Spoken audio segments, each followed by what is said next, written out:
Naglilibang sa samut-saring aktibidad ang mga bakasyonista sa Boracay. At dahil nga halos fully booked na ang mga hotel sa sikat na isla, ang ilang residente dito pinaupahan na rin ang kanilang mga bahay sa mga turista.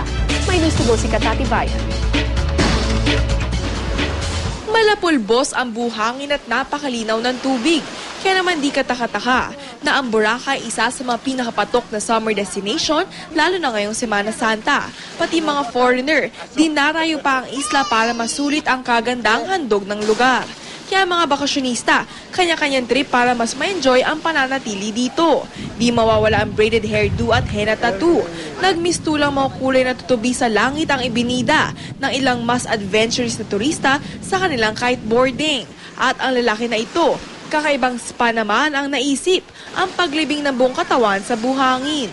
Pag sumapit na ang dilim, bida naman ang mga nagpa-fire dance kasabay ang musika at tugtugan ng mga banda. Inaasahan na 85,000 na bakasyonista ang darating sa isla.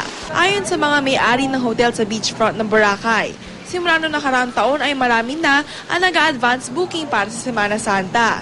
Kaya ngayong panahon ng Kwaresma, nagkakaubusan o fully booked na halos ang mga hotel. Maging ang budget hotel na ito, malabo na rin na may maibigay na accommodation lalo na sa pagsapit ng Miyerkules Santo. Ayon sa may-ari ni si June Bautista, kung wala na talagang matuluyan, pwede naman magtayo ng tent sa kanyang bakuran.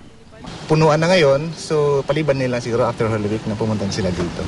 Ayun. So next week, after Holy Week, by Monday siguro, actually marami na rin vacant yan.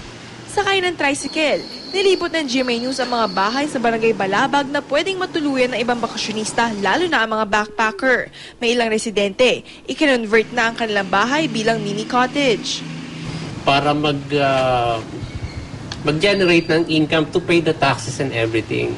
Kaya payo ng ilang hotel owners, kung nais talagang magbakasyon sa Boracay lalo na tuwing peak season, siguraduhin na nakahanap na kayo ng matitirhan 3 o 6 na buwan bago ang bakasyon. Katati Bayan, GMA News.